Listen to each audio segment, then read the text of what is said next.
Gareth, quite telling then that it takes a lockdown to finally bring down South Africa's crime rates. Yes, but it's also not surprising because this is what happened everywhere in the world. So even in other high crime countries such as Colombia and South America, their murder dropped by 53% during the lockdown. Mexico City dropped by 40%, El Salvador by 40%. So wherever we've seen lockdowns, including in Europe and in America, there have been big reductions initially in most crimes. So we did expect that, and it's because of the massive restrictions on people moving around, so there are fewer opportunities to commit crime, few people on the streets, and that's the reason why mostly. And these, of course, are quarterly analytics, if you will, of South Africa's crime situation. How do we use, then, numbers from the lockdown period and get a truthful picture when you compare to both a pre- and post-lockdown period? Well, the statistics that were released today by the Minister do compare the last 3 months, or those 3 months, April, May, and June, with the same 3 months last year. And that's how you do a comparison. Because crime tends to fluctuate throughout the year. We tend to have high crime rates in April, September, December, and lower crime rates in May and August. So they will constantly go up and down, and they follow a similar pattern. So you can't really just look at them month on month. You have to compare to the same time last year. So we can see, for example, that there were almost 2,000 fewer murders in the months April to June this year than there were April to June last year. That's a significant reduction in murder. It's a significant saving of lives.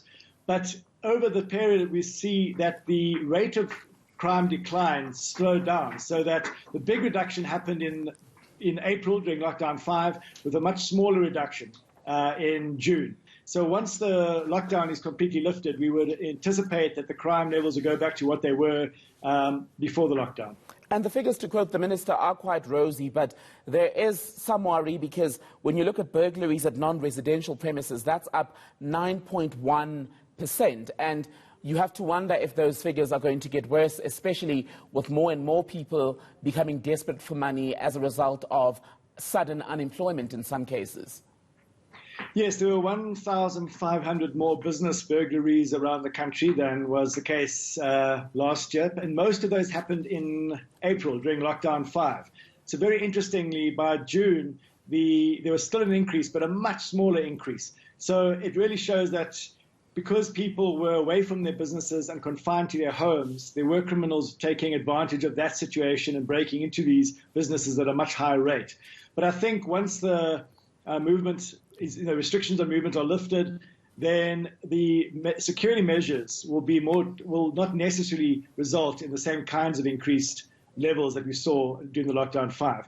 But as you say, the consequences of the socio-economic crisis that we're about to start facing is going to create conditions for many more types of crime to possibly increase in the future.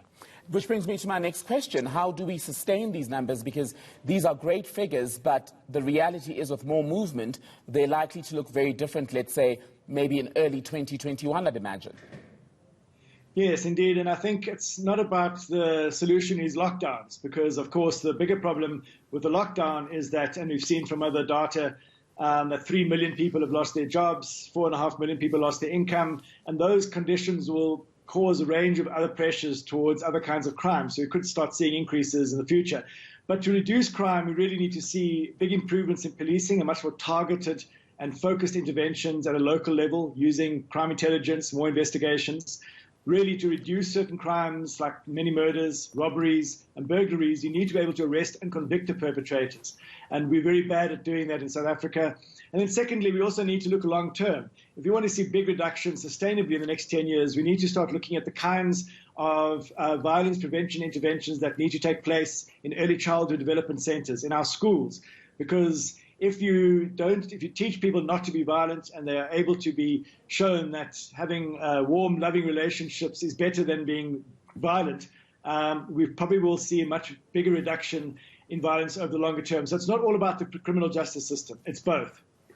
And just on another worrying trend, the Minister was speaking about attacks on places of education, schools, 2,696 burglaries at educational facilities. How should we be tackling that? Because I recall when there were the protests in Vuwani and schools had become targeted, government was criticized for not using enough intelligence to get ahead of that, given that these are public spaces which had clearly become vulnerable, as we're seeing now? Yes, those schools are part of the burglaries at non-residential premises. So that is part of the reason why we saw such a big increase in the non-residential or business burglaries. Schools are often vulnerable. There are things at schools, computers, sometimes cash, sometimes other equipment that thieves would want, and they're classically not properly protected in many areas. So it is a big problem. I do think much greater attention needs to be given to schools, specifically when we start seeing a kind of a lockdown situation where security guards aren't going to be allowed to be at work. And this is the same thing for most of the burglaries, is that people usually have security guards at their businesses. Many schools might also have security guards, but those people weren't allowed to work and were largely at home as well in many instances. So we need to look at, when we see an unusual situation, how do we deal with improving security, particularly at schools, because the consequences are quite damaging. I want to quickly get your thoughts on something else. Your colleague, Professor Johan Berger, has in the past said that the issue with the analysis of the crime stats is that we're dealing with reported crime, and that perhaps we need to read those numbers together with something such as the Victims of Crime survey, for example, to get more of an accurate picture. Do you agree? Yes, the statistics released by the police are those crimes reported to the police. But when you look at the National Victims of Crime survey, you see that for many categories, they're quite low reporting levels. For example, only 4 out of 10 people who are victims of a street robbery where someone's come and held a knife to them and stolen from them, only 4 out of 10 people actually report that incident to the police. Only 6 out of 10 people report a home robbery to the police. So the actual numbers are much higher than what the police figures tell us. The police figures are useful, but they're more telling us about what the burden of crime is for the police. In other words, what do they have to respond to because there's an official report? But the actual numbers of crime, depending on the category, can be much higher. Rape is another one. Only 1 in 9 victims of rape typically report the incident to the police. Gareth Newham with the Institute for Security Studies, thank you for your time as always.